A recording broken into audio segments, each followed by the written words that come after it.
Duly Noted, a health and care podcast, is the official podcast series of Duly Health and Care. Each podcast features physicians or team members discussing groundbreaking topics and innovations that help listeners reimagine and better understand an extraordinary health and care experience.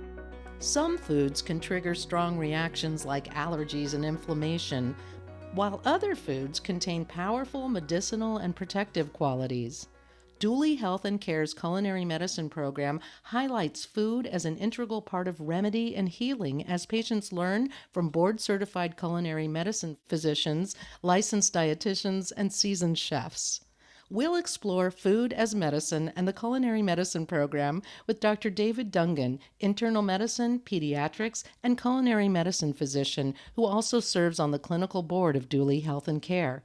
And joining us for this discussion are two patients who have gone through the Duly Culinary Medicine program, Janet Green and Chrissy Filskov. We'll hear about their personal experience as well on this episode of Duly Noted, a health and care podcast. I'm Amanda Wilde. Welcome to you all. Dr. Dungan, what piqued your interest in culinary medicine, and what do you believe it can offer patients?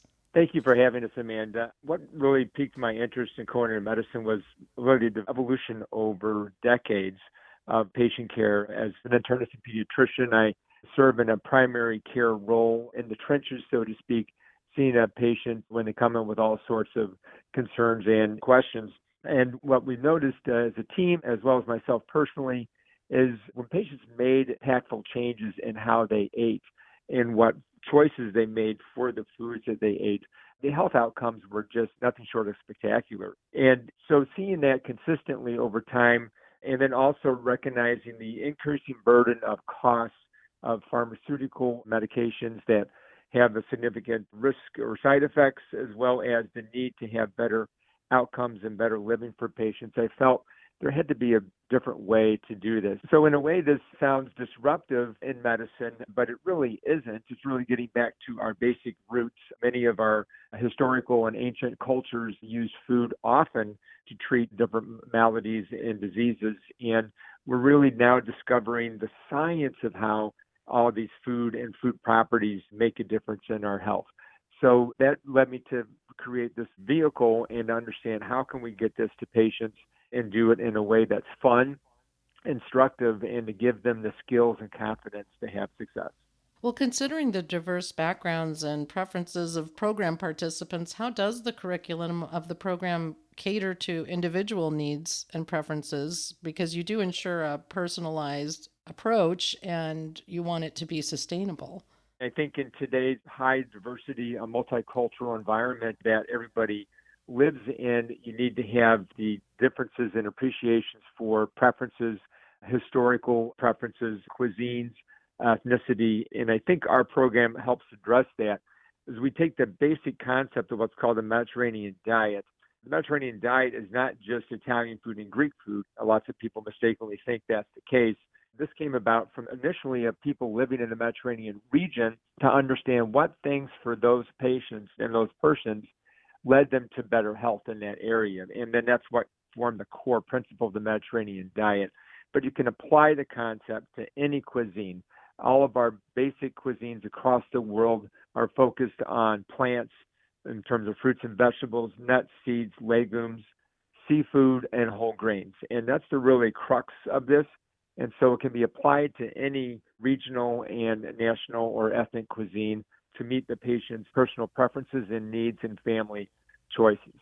So I just asked about how you individualize the program, but I'm also wondering if community among the participants is an element of the program as well.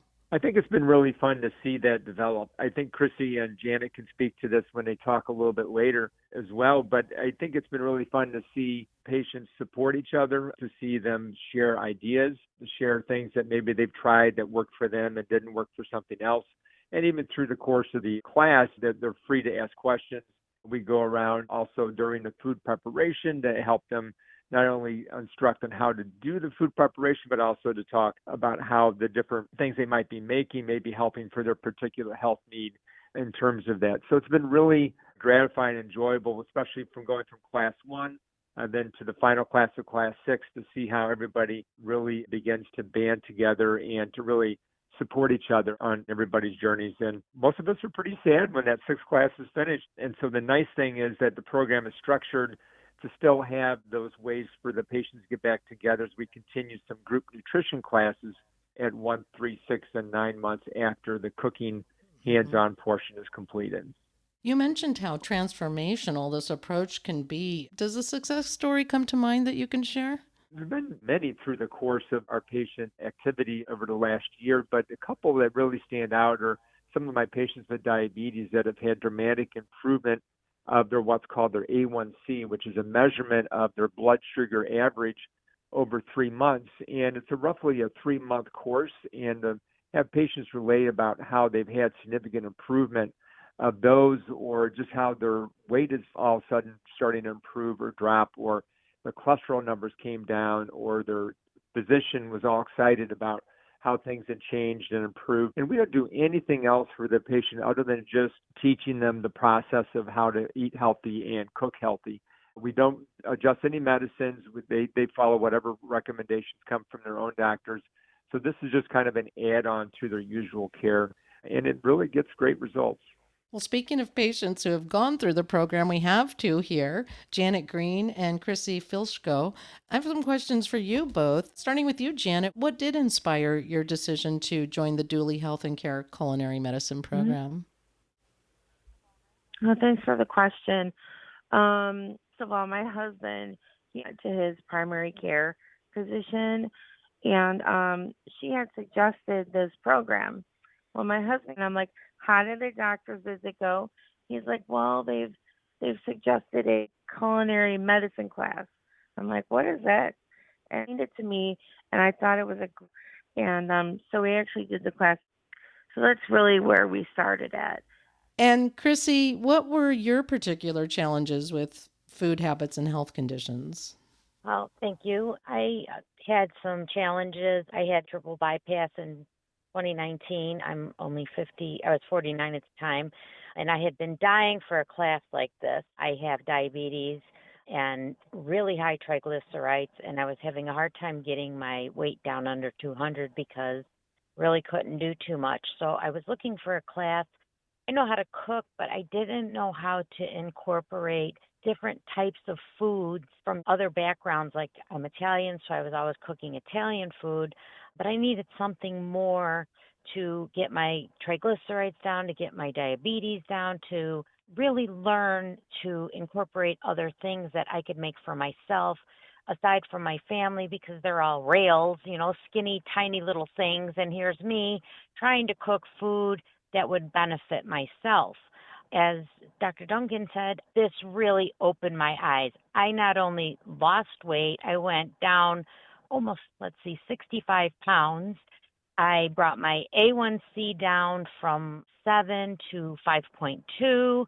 I brought my triglycerides down from, I think they were 200 to 105. This program helped me so much. Now, I don't know if this happened with everybody, but it really worked for me because I was able to learn different cultures and different foods that I could make. You don't know if to go to the store and make a recipe with the price of food right now, that what you could make and not go home and throw it out.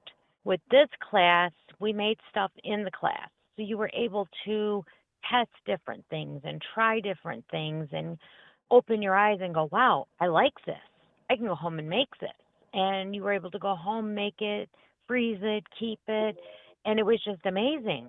I'm really glad you talked about what you anticipated from the class and then what you actually got from the class. And it sounds like you've been able to integrate that into your daily cooking routine. Is that right?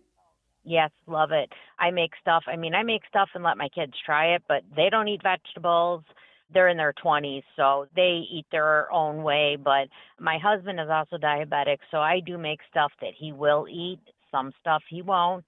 But I also talk to other people about this class, and they share recipes with me, and you never know who you're going to share a recipe with that may have something that you can also enjoy. I have friends that are Indian, and they share their Indian recipes with me. I go home and I make them, and they're fantastic. But I would have never thought to go home and try them until I had this class. Yeah, and sometimes those kinds of recipes sound like they're not going to be easy, but they really are. It's just we don't have experience with certain cuisines. Yeah. Janet, did you also have some unexpected learning from the program? And did it meet what you anticipated the program to be?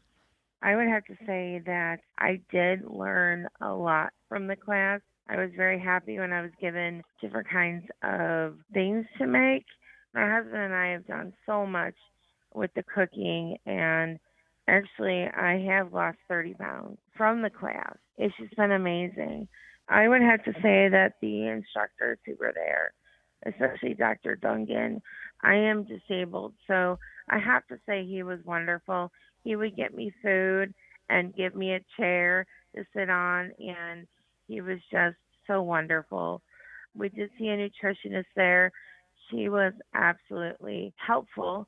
Any questions we had, we could go to her. The support really makes a huge difference. In the follow-up appointments with the registered dietitian that Dr. Dungan mentioned, you have them at 1, 3, 6, and 12 months. Do you each have specific goals that you aim to achieve at those marks? And do you expect those sessions to help you do that? Yeah, I would believe those sessions would help, but at this time, I have not decided to go to the dietitian. My husband did say he received the paperwork, but I've yet to see it. So I will follow up and talk to the nutritionist about any other things that I need, especially losing weight, my A1C. A lot of that has gone down. My primary care physician is so excited, excellent. She puts all over my blood work and everything. So I'm very, very happy. And the program's made some really significant changes for you. It sounds like it was life-changing for both of you. It was. I was so excited to go. And the first day that we went, I could not believe how wonderful the people were working in class and cooking and trying different foods, coming home and trying foods. What a highlight was for me is we had gone to Wisconsin and we cooked vegetarian spaghetti for my whole family, my husband's family and my family. And they absolutely loved it. So, I mean, the little things like that, it's so exciting to cook like what we did. But Bill and I, my husband, we work together to make meals, and we never did that before. So it's very exciting. But yes, I will Lo- make an appointment to see the nutritionist. So lots of benefits aside from just menu items, right? And we were talking a little bit about support and just want to kind of end on that note. Chrissy, do you have anything to add as far as support you found by going through the program with other participants?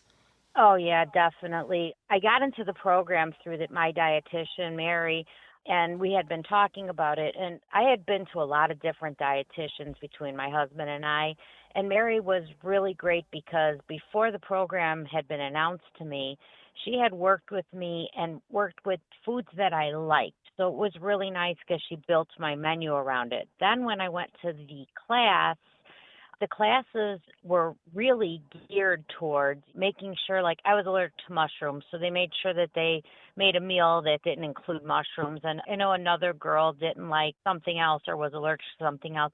So the classes really benefited to anybody who couldn't eat a certain thing. They made sure you could still try everything, you could still eat everything. And then there's a website that you can go to and see different recipes. I still go on there. I make recipes. I try everything. I have gone to the follow-up classes and met with everybody. I think they're wonderful. We sit, we talk, we discuss new recipes. We still talk about keeping in balance with what we had learned in the classes. Like Janet said, the support in doing the classes, the chef, he was wonderful. He taught us safety. He taught us how to cut things, how to make sure that we were safe while we were cooking. And I think all of those things are very valuable tools for everybody to know. I know how to cook. I do things like that, but I know a lot of people that were in the class with me did not know how to cook. And by the end of the classes, I know a lot of them had a lot of confidence that they felt that they could take on cooking a meal and feeling better about doing it. And I thought that was a great confidence builder. for many people who had never had that confidence. And I just want to say thank you to whoever put this class together and decided to do this. I think this was so wonderful, and I'm so happy I was able to be a part of it. Dr. Dungan, it must be so affirming to hear this feedback from patients. It's been wonderful, and Janet and Chrissy's experiences and stories are not unique. I think we've had multiple couples, we've had multiple patients throughout the course of the programs that have really had outcomes and experiences very similar to that. And it's really so fun to see people, how they gain confidence in tasting. And then what I love is then they share it. They share it with those who love. I mean, food goes back to our basic community, right?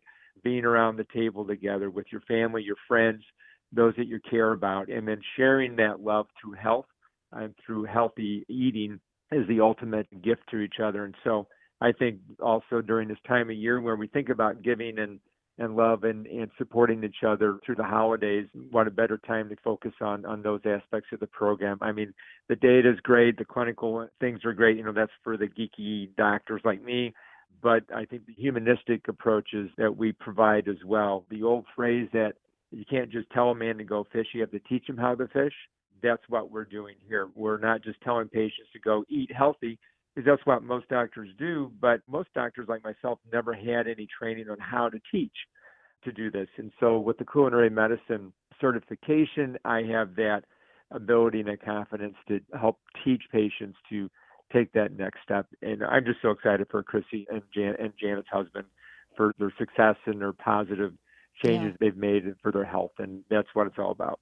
Well, Dr. Dungan, thank you. Thank you, Janet. Thank you, Chrissy, all of you for being here today and for this enlightening look at food as medicine to support lasting changes in eating habits and to support long-term health. Absolutely. Thank you for having. Thank you, Amanda. Thanks, Chrissy. Thanks, Janet. For more information, visit dulyhealthandcare.com. And if you found this podcast helpful, please share it on your social channels and check out our full podcast library for additional topics of interest. This is Duly Noted, a health and care podcast from Duly Health and Care.